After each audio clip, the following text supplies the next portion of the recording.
বাসায় যখন সব কাজিনরা একসাথে হই তখন অনেক দুষ্টুমিও হয় আর অনেক খাওয়া দাওয়া হয়। আর হ্যাঁ, একটু ঘোরাঘুরি তো থাকবেই। আর আজকে অনেক দিন পর আমরা সব কাজিনরা একসাথে হয়েছিলাম। আর আজকে সারাদিন কি কি করেছি তার সবকিছু নিয়ে থাকবে আজকের ভিডিও। তো হ্যালো এভরিওয়ান, আসসালামু আলাইকুম। সবাই কেমন আছেন? আশা করি সবাই ভালো আছেন। আলহামদুলিল্লাহ, আমিও ভালো আছি। সকালে ঘুম থেকে উঠেই দেখে আম্মু নাস্তা বানাচ্ছে। আর আমার সকালবেলায় রুটি অনেক ভালো লাগে। আর অলমোস্ট উইন্টার সিজনও এসে পড়েছে। আর এই সিজনে ঠান্ডায় সকালবেলা একটু গরম গরম রুটি খেতে অনেক বেশি ভালো লাগে। আর আমি দেখা যায় প্রায় সময় সকালে উঠলে আমার গাছগুলো গিয়ে একটু পরিষ্কার করি। যেহেতু আজকে অনেক সকালে উঠেছি তাই গাছগুলোর সামনে যেয়ে দেখলাম গাছের গোড়ায় অনেকগুলো গাছ জমে আছে। আর ফুল গাছগুলোর সাথে অনেক ধরনের গাছ হয়ে আছে, তাই ফুল গাছগুলো বেড়ে উঠতে পারছিল না। আর তাই এগুলোকে পরিষ্কার করে দিচ্ছিলাম। আর আমার ফুল গাছ অনেক বেশি ভালো লাগে, যে কোনো গাছ লাগাতেই আমার অনেক ভালো লাগে।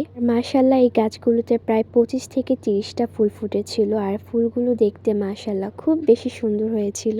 আমি প্রায় সময় আমার পেজে এই ফুল গাছগুলোর অনেক ভিডিও আপলোড করে থাকি।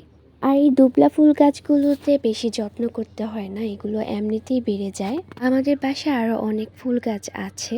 আরো কয়েকটা টবও খালি হয়ে পড়ে আছে। ভাবছিলাম যে টবগুলোতেও কিছু ফুল গাছ লাগাবো। আর এগুলো ছিল ধনেপাতা গাছ। আর এই পাতাগুলোর ঘ্রাণ খুব বেশি সুন্দর। তারপর দুপুরে আমার সব কাজিনরা এসেছে। আর কাজিনরা আসলে আমরা সবাই অনেক বেশি মজা করি। আর তারপর গাছ থেকে পেঁপে পাড়া হচ্ছিল। আমরা সব কাজিনরা যখন একসাথে হই তখন চেষ্টা করি নতুন নতুন কিছু ট্রাই করার। তো আজকে আমরা ভাবছিলাম যে আদিবাসীদের মতো আজকে পেঁপে দিয়ে ভর্তা বানিয়ে খাবো। আদিবাসীদের ভিডিও যারা দেখেন তারা তো সবাই জানেন, তারা পেঁপের ভর্তায় নাপ্পি দিয়ে খায় বা অনেক কিছু তারা নাপ্পি দিয়ে খায়। আর আমাদের এখানে তো নাপ্পি নাই, আর আমরা নাপ্পি দিয়ে খাবো না। তাই আমরা শুকনো মরিচ চেলে নিয়েছিলাম, সাথে জলপাই দিয়েছি, অনেকগুলো মরিচ দিয়েছিলাম। আর পেঁপেটা ছিল আদা কাঁচা আদা পাকা আর কি। আর জলপাইগুলো ছিল খুব নরম, পাকা জলপাই ছিল। আর এখানে শুকনা মরিচ অ্যান্ড কাঁচা মরিচ দুটাই দিয়েছি, সাথে দিয়েছিলাম অনেকগুলো লবণ। আর বিলিভ মি গাইস, আমরা সব কাজিনরা যখন এই ভর্তাটা ট্রাই করেছি আমাদের কাছে অনেক বেশি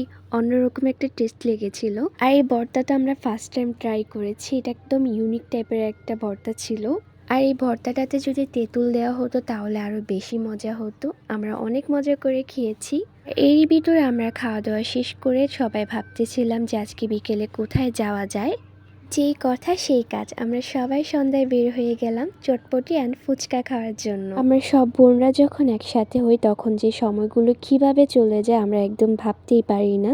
আর সন্ধ্যার পর বাইরের ওয়েদারটা অনেক বেশি ঠান্ডা ছিল, তাই আমরা সবাই একটু চা খেয়ে নিচ্ছিলাম। বাই দ্য ওয়ে গাইস, এই চাটা অনেক বেশি মজা ছিল। আর সব কাজিনরা যখন একসাথে যে কোনো কিছু খাই আমাদের টেস্টটা যেন আরো বেশি বেড়ে যায়। অ্যান্ড চা খাওয়ার সময় অনেকগুলো ভিডিও অ্যান্ড ছবি মেক করছিলাম, আমাদের কাছে অনেক ভালো লাগছিল তখন। তারপর চা খাওয়া শেষ করে আমরা চলে যাই ফুচকা অ্যান্ড চটপটি খাওয়ার জন্য। মূলত এটা ছিল একটা ব্রিজ, আর এই ব্রিজে অনেকগুলো দোকান থাকলেও মানুষ ছিল খুবই কম। আমরা ফার্স্টে সবার জন্য চটপটি অর্ডার করি। আর যদি চটপটি আর ফুচকার ভিতরে একটা কথা বলতে হয় তাহলে আমি বলবো চটপটি। চটপটিটা আমার অনেক বেশি পছন্দ, ফুচকাটা আমার ওরকম আহামরি ভালো লাগে না। ফাইনালি আমাদের চটপটি হয়ে গেছে। আর আমি মামাকে একটু হেল্প করছিলাম, সবাইকে দিচ্ছিলাম। আর চটপটির লুকটা মাশাআল্লাহ অনেক বেশি সুন্দর ছিল। আর এই চটপটির সাথে 2টা করে টক দিয়েছিল।